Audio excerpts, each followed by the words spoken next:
Elle t'a dit qu'elle était passée à autre chose.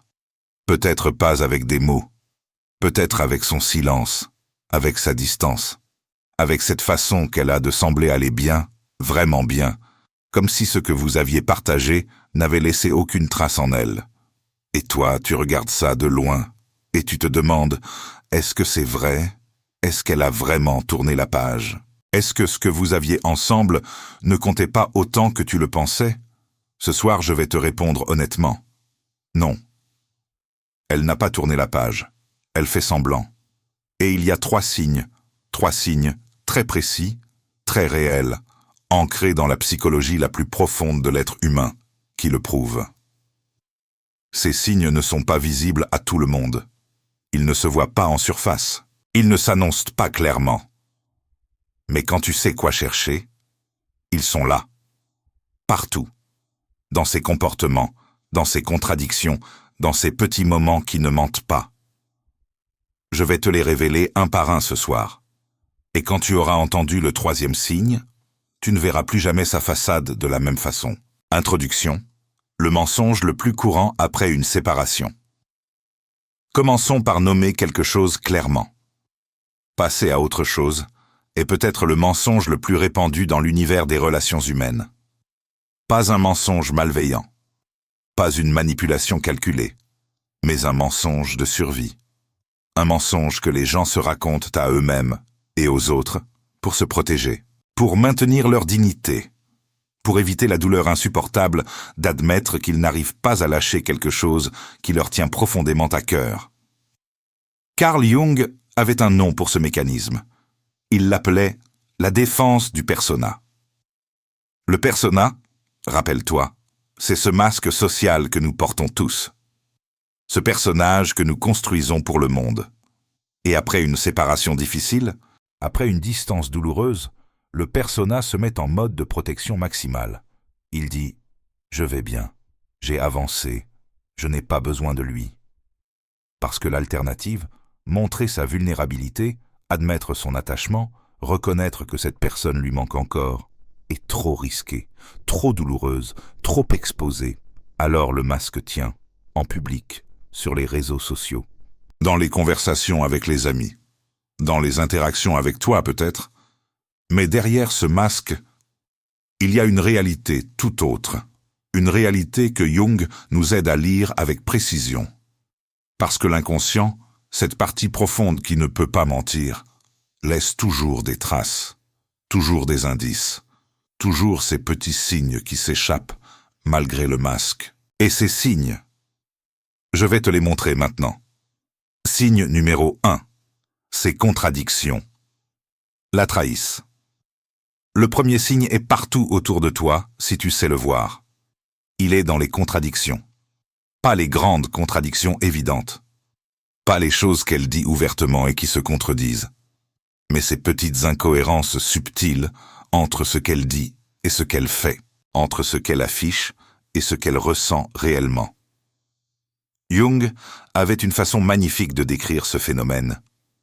Il disait que quand la conscience et l'inconscient ne sont pas alignés, quand une personne pense une chose consciemment mais en ressent une autre au niveau profond, cette tension produit inévitablement des fuites, des moments où la vérité inconsciente s'échappe malgré les défenses conscientes. Ces fuites, ce sont les contradictions. Et si tu observes cette personne avec attention, tu les vois. La contradiction numéro 1. Elle dit qu'elle est passée à autre chose, mais elle surveille tout ce que tu fais. Elle ne t'écrit pas. Elle maintient une distance apparente. Elle donne l'impression de ne pas avoir besoin de savoir ce que tu fais. Mais elle regarde tes stories dans les premières minutes, après que tu les aies postées. Elle remarque quand tu changes quelque chose dans ta vie. Une nouvelle photo, un nouveau lieu, un nouveau visage dans ton entourage. Elle est la première à voir ce que tu publies, même si elle ne réagit jamais. Quelqu'un qui est vraiment passé à autre chose ne surveille pas. La surveillance demande de l'énergie, de l'attention, de l'intérêt actif. Et cette surveillance silencieuse, c'est son inconscient qui cherche des informations sur toi, qui maintient le lien actif même quand la conscience essaie de le couper. La contradiction numéro 2. Elle dit qu'elle est heureuse, mais quelque chose sonne faux. Peut-être que tu as eu des nouvelles d'elle, directement ou indirectement. Et elle semblait aller bien. Elle parlait de sa vie avec enthousiasme. Elle avait l'air de quelqu'un qui a trouvé son chemin. Mais il y avait quelque chose. Quelque chose de difficile à nommer. Une légèreté un peu forcée. Un enthousiasme légèrement trop affirmé. Cette façon qu'ont les gens de performer le bonheur plutôt que de simplement le vivre. Jung nous expliquait que le bonheur authentique n'a pas besoin de se prouver. Il ne s'annonce pas. Il ne se démontre pas. Il est simplement là, calme, stable, naturel. Quand quelqu'un insiste sur son bonheur, c'est souvent parce que quelque chose en lui n'y croit pas vraiment. La contradiction numéro 3. Elle dit qu'elle t'a oublié, mais elle se souvient de tout. Voici une contradiction très révélatrice que peu de gens remarquent. Dans une conversation, directement ou rapportée par quelqu'un d'autre, elle a fait référence à quelque chose de précis que vous avez partagé. Un détail. Une chose que tu avais dite. Un moment particulier. Quelqu'un qui est vraiment passé à autre chose ne se souvient pas des détails. Les détails s'effacent, les contours s'estompent, la mémoire relâche ce qui n'est plus prioritaire. Mais elle se souvient. Elle se souvient des détails parce que son inconscient les a classés comme importants, comme précieux, comme des choses qu'il ne peut pas et ne veut pas laisser s'effacer. Cette mémoire active, c'est la preuve que tu occupes encore un espace prioritaire dans sa psyché. La contradiction numéro 4. Elle évite de parler de toi, mais réagit fortement quand on le fait. Si quelqu'un mentionne ton nom dans une conversation avec elle, que se passe-t-il? Est-ce qu'elle change légèrement de ton? Est-ce qu'il y a une fraction de seconde de quelque chose? Une tension? Une attention accrue? Une réaction qu'elle contrôle rapidement mais qui était là? Quelqu'un qui est vraiment indifférent n'a pas de réaction émotionnelle à un non. Un non neutre reste neutre. Mais si son corps réagit, même légèrement, même brièvement, avant que son persona reprenne le contrôle, ton non n'est pas neutre pour elle. Ton non active quelque chose qu'elle maintient sous contrôle avec effort, et les choses que l'on contrôle avec effort sont les choses qui nous tiennent le plus à cœur. Est-ce que tu reconnais l'une de ces contradictions chez cette personne? Dis-moi en commentaire, laquelle te parle le plus? Je les lis tous. Signe numéro 2, elle cherche ta présence sans te la demander. Le deuxième signe est différent du premier. Le premier signe vivait dans ses contradictions, dans ce désalignement entre ce qu'elle dit et ce qu'elle fait. Le deuxième signe vit dans ses comportements actifs, dans ces choses qu'elle fait, consciemment ou inconsciemment, qui cherchent ta présence sans jamais te la demander directement. Parce qu'il y a quelque chose que Jung avait parfaitement compris sur l'être humain. Nous avons une capacité extraordinaire à trouver des chemins indirects vers ce que nous voulons vraiment. Quand la voie directe semble trop risquée, trop exposée, trop vulnérable, l'inconscient trouve des détours, des façons de maintenir le lien, de rester dans ton orbite, de te garder présent dans sa vie sans avoir à admettre qu'elle le veut. Et ces détours, ils sont le deuxième signe. Comportement numéro 1. Le contact indirect est calculé. Elle ne t'écrit pas, mais elle fait des choses qui t'invitent à écrire. Elle poste quelque chose qu'elle sait que tu remarqueras. Elle partage un contenu qui vous connectait tous les deux. Une musique, un thème, une référence que vous seuls comprenez vraiment. Elle apparaît dans un endroit que tu fréquentes. Ses actions ne sont pas toujours conscientes. Parfois, elle les fait sans réaliser pleinement pourquoi. Mais l'inconscient, lui, sait exactement pourquoi. Il cherche une réponse de ta part. Une preuve que tu es encore là. Une confirmation que la porte entre vous n'est pas fermée définitivement. C'est ce que Jung appelait un comportement de recherche de lien. Une pulsion profonde qui pousse à maintenir les connexions importantes, même quand la conscience résiste. Comportement numéro 2. Elle reste dans ton entourage proche. Peut-être qu'elle maintient des amitiés avec tes amis. Peut-être qu'elle fréquente encore des lieux associés à toi. Peut-être qu'elle garde un lien avec des aspects de ta vie, même en maintenant une distance avec toi directement. Ce n'est pas de la manipulation. Ce n'est pas de la stratégie calculée dans un sens machiavélique. C'est l'inconscient qui refuse de couper les ponts complètement, qui maintient des voies d'accès, qui garde des chemins ouverts vers toi pour le jour où la conscience sera prête à les emprunter. Quelqu'un qui est vraiment passé à autre chose coupe naturellement ses liens périphériques. Ils deviennent inutiles, inintéressants, trop liés à quelque chose qu'on a laissé derrière. Le fait qu'elle les maintienne dit quelque chose d'important. Comportement numéro 3. Elle teste ta réaction à distance. Voici quelque chose de très révélateur et que peu de gens reconnaissent pour ce que c'est. Elle fait des choses et observe ta réaction. Pas toujours de façon évidente. Mais ces petits tests. Elle change quelque chose dans sa vie et remarque si tu le remarques. Elle dit quelque chose dans une conversation commune et observe comment tu réagis. Elle prend une décision et attend de voir si ça te touche. Ces tests ne sont pas de la manipulation. Ils sont une forme de communication indirecte. Elle te dit quelque chose sans te le dire. Elle cherche une réponse émotionnelle de ta part sans te poser directement la question. Et la question qu'elle pose vraiment, derrière tous ces tests silencieux, c'est toujours la même. Est-ce que tu te soucies encore de moi? Comportement numéro 4. Elle revient vers les choses qui vous connectaient.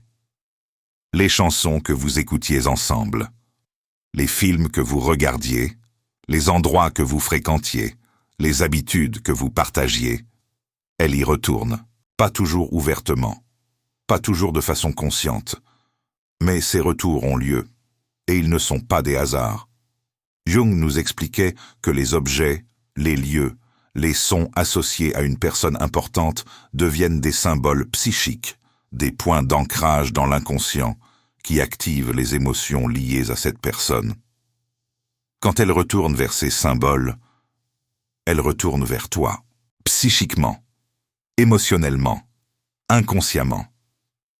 Elle recrée l'expérience de ta présence dans sa vie, la seule façon qu'elle a encore de le faire sans franchir le pas direct. Comportement numéro 5. Elle parle de toi sans le réaliser.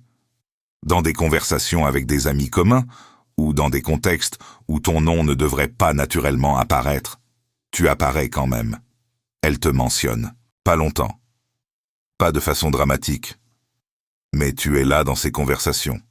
Et chaque fois qu'elle prononce ton nom ou qu'elle fait référence à toi, même de façon indirecte, elle relâche une pression. Elle laisse sortir un peu de ce qu'elle porte en silence. C'est l'inconscient qui trouve une soupape, une façon d'exprimer ce qu'il ne peut pas encore exprimer directement.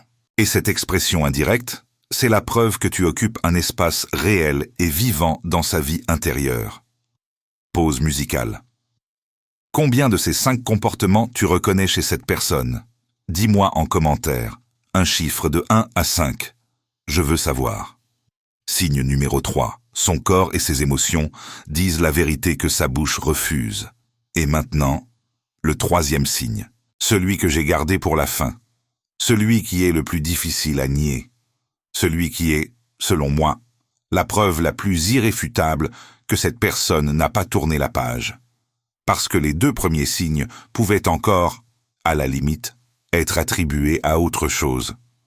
Les contradictions pouvaient être expliquées, les comportements pouvaient être rationalisés, mais le 3e signe, lui, il ne se raisonne pas, il ne se contrôle pas, il ne se dissimule pas complètement.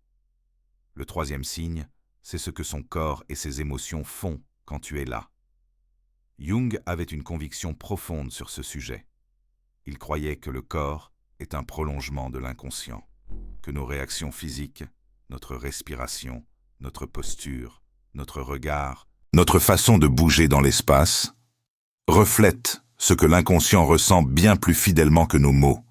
Et les émotions, ces vagues qui nous traversent avant même que notre conscience ait eu le temps d'intervenir, sont les messages les plus directs que l'inconscient nous envoie.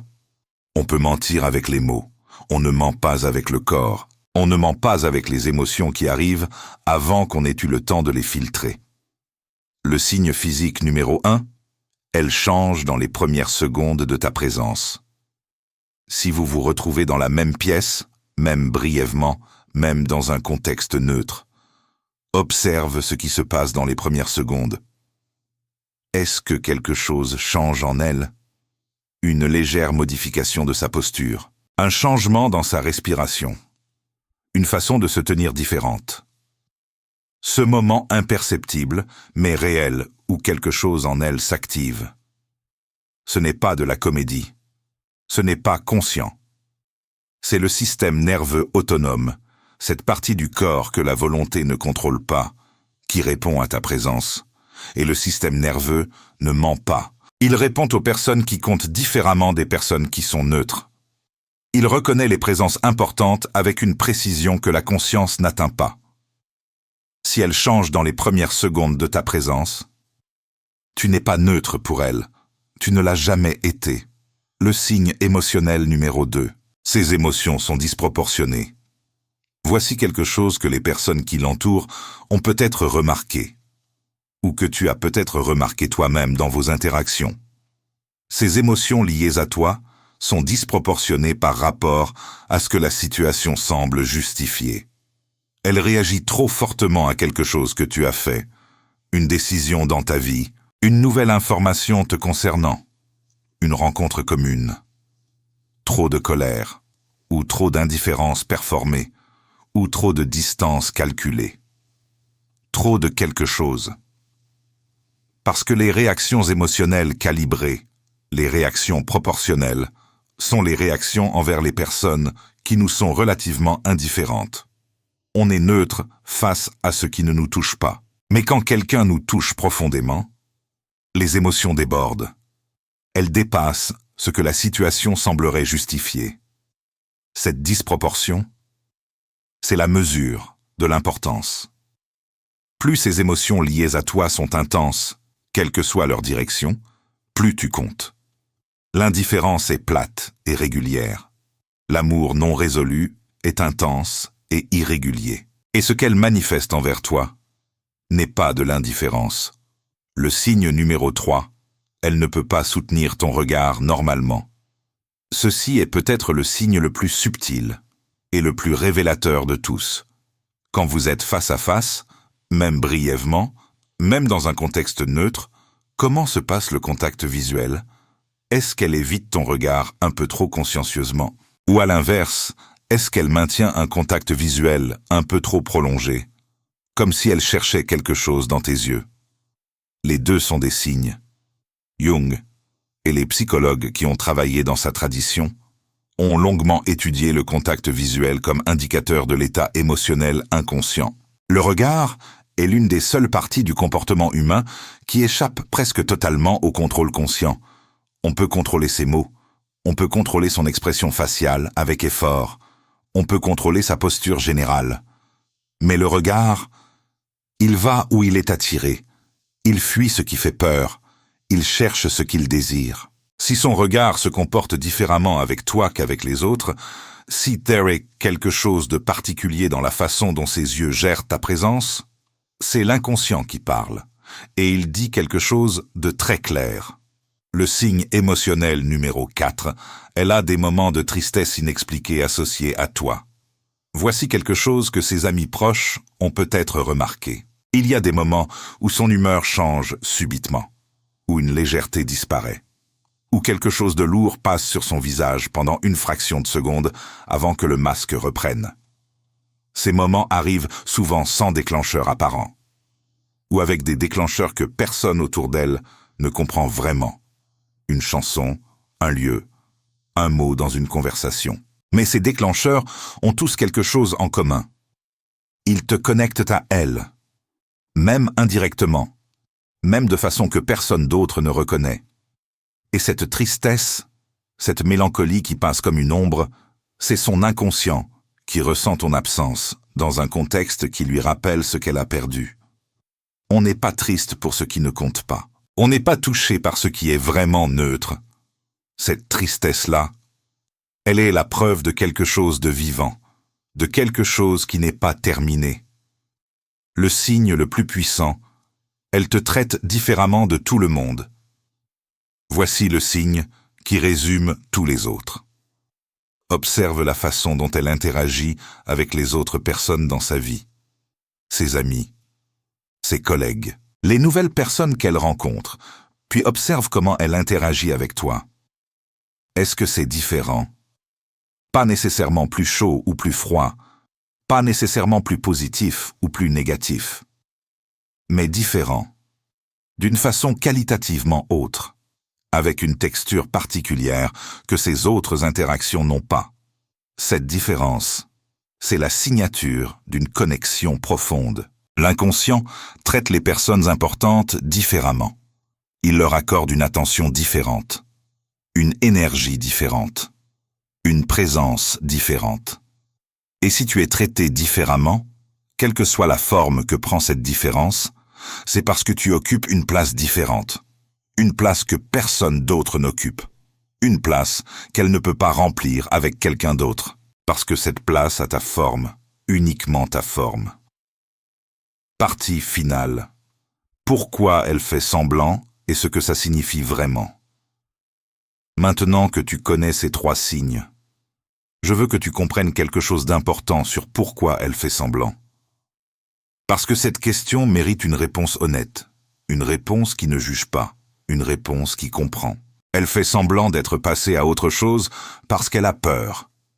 Pas peur de toi, pas peur de la relation, mais peur de quelque chose de beaucoup plus profond. Peur de vouloir quelque chose qu'elle pense ne pas pouvoir avoir. Peur de s'ouvrir et d'être rejetée. Peur que si elle admet ce qu'elle ressent vraiment, elle ne pourra plus se protéger. Jung nous apprenait que nous construisons nos défenses, les plus solides exactement là où nous sommes le plus vulnérables. Que les murs les plus hauts protègent les trésors les plus précieux. Sa façade de quelqu'un qui est passé à autre chose, c'est un mur. Un mur qui protège quelque chose de précieux. Quelque chose qui s'appelle ses sentiments pour toi. Et ces sentiments, ils cherchent leur chemin vers la surface. Ils travaillent contre ce mur de l'intérieur. Lentement, patiemment, inexorablement.